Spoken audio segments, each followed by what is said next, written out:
الحمدللہ والصلاۃ والسلام علی رسول اللہ۔ بھائی کا سوال ہے کہ ہم نماز کے رکوع اور سجدہ میں کہتے ہیں سبحان ربی العظیم اور سبحان ربی الاعلی، کیا ان الفاظ کو کہتے ہوئے اس عبارت کا مفہوم ذہن میں حاضر رکھنا ضروری ہوتا ہے، یا رکوع میں اللہ رب العزت کے کمال اور سجدے کی حالت میں اللہ رب العزت کی عظمت اور بلندی کے بارے میں غور و فکر کرنا ضروری ہے؟ تسبیح کا معنی ہے کہ اللہ رب العزت ہر قسم کے عیب اور نقص سے پاک ہے۔ چنانچہ جب آپ کہتے ہیں سبحان اللہ تو اس کا معنی اور مطلب ہوتا ہے کہ یا اللہ، میں آپ کو ہر قسم کے عیب اور نقص سے پاک، صاف اور مبرہ مانتا ہوں۔ اور العظیم کا معنی ہے بہت بڑی عظمت والا، جبکہ الاعلی کا مطلب ہے جس کی ذات اعلی ہے اور اس کی صفات بھی بہت اعلی ہیں۔ نمازی کے لیے یہ بات لازمی ہے کہ وہ قرآن مجید یا کوئی بھی دعا وغیرہ نماز میں پڑھے تو اس کے معنی اور مفہوم پر ضرور غور و فکر کرے، کیونکہ نماز کے ایک ایک لفظ اور کلمے میں ایسے ایسے موتی اور جواہر پوشیدہ ہیں جن پر نمازی کی دو جہاں کی سعادت کا انحصار ہے، اور یہ سعادت اس قدر حاصل ہوگی جتنا دل و دماغ میں ان کلمات کا معنی اور مفہوم اپنا اثر دکھائے گا، اور جس قدر دل و دماغ میں ان کلمات کے معانی اور مفاہیم کم ہوں گے، خشوع اور خضوع بھی اتنا ہی کم ہو جائے گا۔ نماز میں پڑھی جانے والی دعائیں، آیات اور سورتوں کے معانی اور مفاہیم ہی ذہن میں اجاگر کرنا ضروری نہیں، بلکہ نماز کے ارکان اور حرکات و سکنات کے معانی کا بھی استحضار انتہائی ضروری ہے۔ شیخ ابن عثیمین رحمہ اللہ فرماتے ہیں، دوران نماز ذہن کو ادھر ادھر جانے سے بچانے کا ایک طریقہ یہ بھی ہے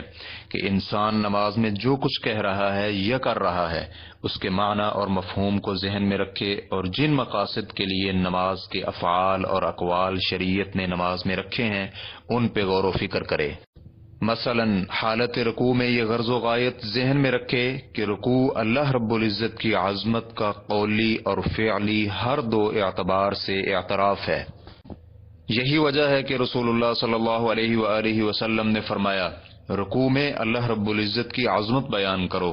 نیز رکوع کرتے ہوئے اللہ رب العزت کے لیے جھک جانا اللہ کی تعظیم ہے۔ اسی طرح رکوع کی تسبیح سبحان ربی العظیم کے اندر اللہ رب العزت کی قولی، فعلی اور قلبی تعظیم موجود ہے۔ فتاوی نور علی الدرب، جلد نمبر 2، صفحہ نمبر 8۔ ابن رجب رحمہ اللہ کہتے ہیں، جس وقت رکوع اور سجدہ کر کے انسان اپنے پروردگار کے سامنے اپنے آپ کو ذلیل اور ہیچ ثابت کر دیتا ہے اور اپنے پروردگار کو جاہ و جلال، کبریائی، عظمت اور بلند صفات سے متصف کر دیتا ہے، تو اس کی زبان حال یہ کہہ رہی ہوتی ہے کہ عاجزی اور انکساری میری صفت ہے،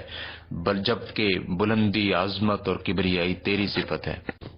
اسی لیے حالت رکوع میں یہ کہنے کی تلقین کی گئی ہے، سبحان ربی العظیم،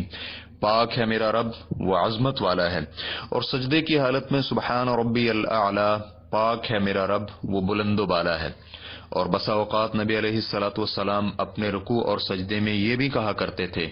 سبحان ذی الجبروت والملکوت والکبریاء والعظمہ، پاک ہے وہ ذات جو بادشاہی، جبروت، کبریائی اور عظمت والی ہے۔ ریفرنس کے لیے دیکھیے الخشوع فی الصلاۃ، صفحہ نمبر 41 تا 43۔ سائل نے اپنے سوال میں پوچھا ہے کہ کیا ان الفاظ کو کہتے ہوئے اس عبارت کا مفہوم ذہن میں اجاگر رکھنا ضروری ہوتا ہے، یا رکوع میں اللہ رب العزت کے کمال پر اور سجدے کی حالت میں اللہ رب العزت کی عظمت اور بلندی کے بارے میں غور و فکر کرنا ضروری ہے؟ تو اس کا جواب یہ ہے کہ ہر نمازی سے مطلوب یہی چیز ہے کہ نمازی نماز پڑھتے ہوئے جو کچھ بھی کہتا ہے یا کرتا ہے اس کے معنی اور مفہوم اور مقاصد پر غور و فکر کرے۔ چنانچہ رکوع اور سجدہ اللہ رب العزت کی عظمت بیان کرنے کے لیے نماز کا حصہ بنا لیے گئے ہیں۔ یہی وجہ ہے کہ رکوع اور سجدے میں کہے جانے والے شرعی الفاظ بھی اللہ رب العزت کی عظمت اور جلالت بیان کرتے ہیں، لہذا رکوع اور سجدے میں کہے جانے والے الفاظ پر اگر کوئی شخص غور و فکر کرے تو ان کا معنی اور مفہوم اللہ رب العزت کی عظمت کی جانب انسان کو لازمی طور پر لے جاتا ہے، تاہم یہ غور و فکر اتنا ہی ہو جتنا نماز میں کسی ذکر کو اپنی زبان پر لا رہا ہے یا کوئی عمل کر رہا ہے، اس سے آگے مت جائے، کیونکہ یہ چیز شیطانی وسوسوں کا باعث بھی بن سکتی ہے اور انسان کی توجہ نماز سے ہٹ سکتی ہے۔ امام غزالی رحمہ اللہ اپنی کتاب احیاء علوم الدین میں لکھتے ہیں، یہ بات واضح رہے کہ شیطان کا ایک ہتھ کنڈا یہ بھی ہے کہ نماز میں انسان کو آخرت کی یاد میں مشغول کر دے اور پھر انسان آخرت کی سختیوں سے بچنے کے لیے نیکیاں کرنے کی منصوبہ بندی نماز کے اندر ہی شروع کر دے۔ اس طرح انسان نماز میں جو کچھ کہہ رہا ہوتا ہے اسے سمجھ نہیں پاتا۔ لہٰذا یہ بات ذہن نشین کر لیں، جو کام بھی انسان کو نماز کے دوران کی جانے والی تلاوت اور اذکار کے مفہوم سے دور کر دے وہ وسوسہ ہی ہے۔